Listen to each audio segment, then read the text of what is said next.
Sekyu na nagpaalis sa batang tindera ng sampagita sa labas ng isang mall, tinanggal sa trabaho, ikinadurog ng puso ng libu-libong netizens sa social media ang viral video na kumakalat ngayon online kung saan mapapanood ang di umano hindi magandang ng security guard sa isang batang naka-school uniform na sampagita vendor.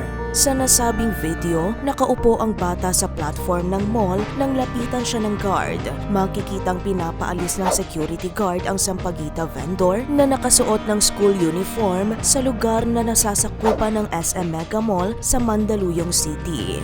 Base sa video, hinablot ng security guard ang tindang sampagita ng batang babae kaya natanggal ang mga bulaklak mula sa pagkakatali nito. Pagkatapos nito ay mapapanood ang ilang beses na pagpas ng sampagita vendor sa security guard at ang pag-awat ng security guard na sa isang punto ay makikitang pa rin ito ang bata. Agad na kumalat ang video sa social media at nakakuha ng iba't ibang reaksyon. Sa gitna ng komosyon, naglabas ng opisyal na pahayag ang pamunuan ng SM Mega Mall ngayong araw, January 16, 2025. Ayon sa kanilang statement, mariin nilang kinokondena ang nangyari at nagpahayag sila ng pakikiramay sa bata. We regret and sympathize with the young girl who experienced an unfortunate incident outside our mall.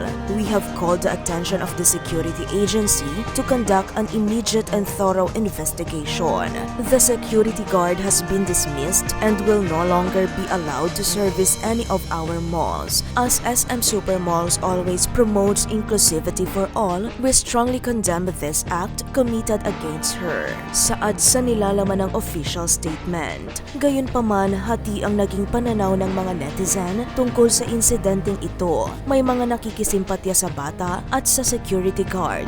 May mga espekulasyon na maaari umanong napikon ang Sekyu dahil nahirapan siyang paalisin ang bata. May mga hindi pabor sa naging kilos ng bata at ng gwardya. At may pabor at hindi pabor na tanggalin sa serbisyo ang Sekyu.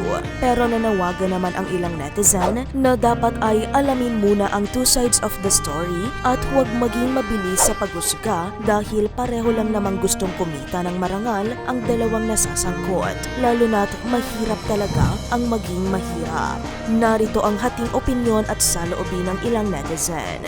Ang mali doon, sinira niya yung tinda. Sana binili na lang niya. Tapos pinaalis niya kung bawal doon vendor kasi baka need ng baon ng bata. Buti nga di nanlilimos. Sa pinapakita sa video, maliman yung guard, ano kung bawal magtinda dyan?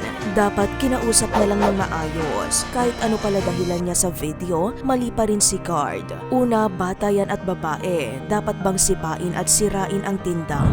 SM, we may also consider that the security guard might not acted the way he does if the company didn't place so much pressure on him. We need to look into the root cause as it's possible that adjusting your approach toward your own people could make a difference. Huwag kayo one-sided. Hanggat di nyo alam story, ilang beses na po sila pinagsabihan ng guard na doon na lang sa baba ng hagdan magtinda. Araw-araw po sila sinasabihan. Sila po napapagalitan ng mataas sa kanila. Kung nandito lang po kayo, sana naririnig nyo yung mga bad word na lumalabas sa bunganga ng mga batang yan. Isa pa po, style lang nila naka-uniform sila para may bumili sa kanila. Saksi po ako sa senaryo na yan. Sa tingin mo, sino nga ba ang may sala sa nakakalungkot na insidenteng ito?